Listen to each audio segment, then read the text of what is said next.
Folks, this was stop number 10 of the Lucas Oil Championships. This weekend it was the Massey Ferguson Unadilla Outdoor National Round. The top podium was Marvin Musquin with the win. Eli Tomac came home in the number 2 spot. And Phil Nicoletti rounded out the podium with third. The championship points now look like this. Eli Tomac has 448 points. Marvin Musquin has 433 points. And Justin Barsha has 363 points in the number 3 spot. We'll start the press conference off with our first question for Phil Nicoletti. Phil, take us through the start of the second moto. I know that both Eli and Marvin got off to pretty good starts. Yeah, no, it was good. I tried to stick with them for as long as possible. I was struggling a little bit with the flow. The main line was pretty beat in, pretty gnarly. But I did the best I could, ran third for, I don't know, maybe 15, 20 minutes. And then Coop and Barsha got by me, and then I was able to get Coop back. And then I went down on the last lap on the last corner, and Coop got me back for 5th. So it's good, but I'm excited to be up here. I'd like to open it up to questions from the media, as we've had a very interesting day here. Who'd like the first question? Guy B? Yeah, Marvin, what was the most challenging section out there, or is it the whole thing out there? Yeah, that's. Let me think about it first.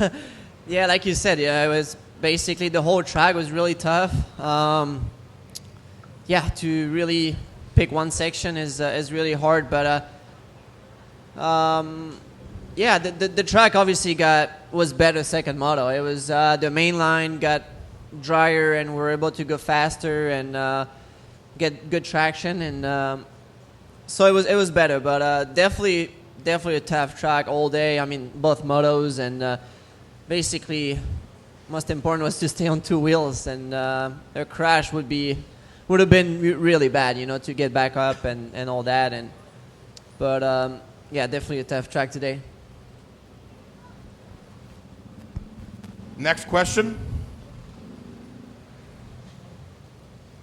Got a question then for Eli. Eli, first moto you pull into the pit area, change goggles.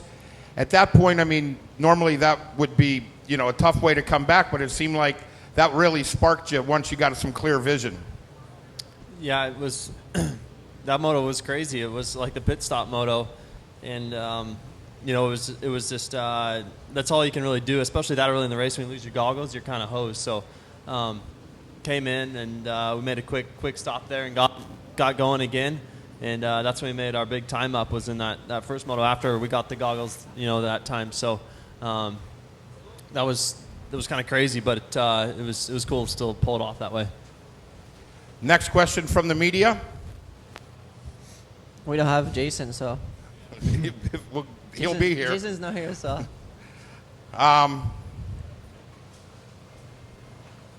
Nick Kester, next question from you, sir. Oh my God. You got, there you go. Yeah. AJ Bush, Fox 40. What was the game plan out there after seeing, the first class going through here? What was the game plan after you guys saw the track? Well, I feel like we had those conditions last year here, so we knew what to expect because we rode this track in those conditions already last year. So, the key was to get a good start, stay on 2 wheels, and try to stay clean. That was really tough. But even I was out there leading the second moto, I could feel the bike and my boots, stuff like that, getting heavier and heavier lap after lap. So it was really hard. Marv, obviously, Motocross the Nations, you were not named to the French team for some reason. You put out a statement. Anything else to add to that, or any more thoughts about you not being selected to the team? And what has it meant for you?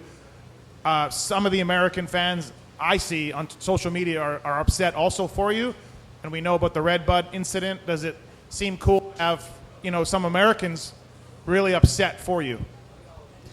Yeah, definitely a big buzz this week. It was pretty crazy, and I was very surprised. So nothing much to add to that statement that I did. You know, I had to make a video and to be clear with everybody. It's I was kind of like 99% sure I was gonna get picked. You know, it was gonna be good, but yeah, that's the way it is. It's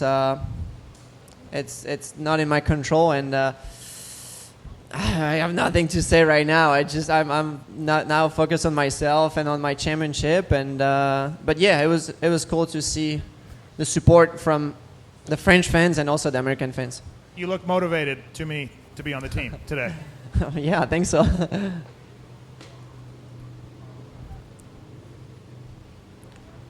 Next question from the media. Final question then will be a question for Phil Nicoletti. We know that they often talk about teams picking up riders. You've moved around actually this season from the Joe Gibbs team to the Husky team. You've done almost anything anyone could ask. Finished on the podium. What's your plans for next year right now? Any teams coming after you?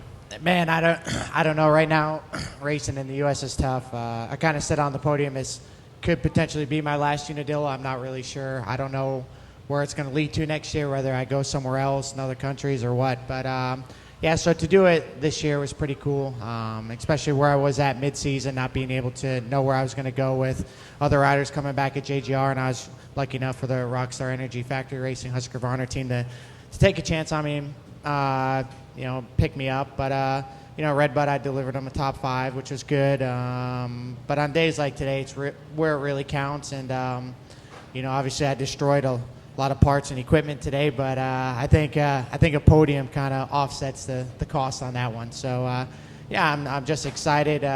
It's a good way to kind of narrow down the year, especially the outdoors for me. So I'm pumped. Well, gentlemen, I thank you all very much for being here. I know it was a quick one. Get ready to see you all next week down in Budds Creek. Congratulations on finishing on the podium. Thank you.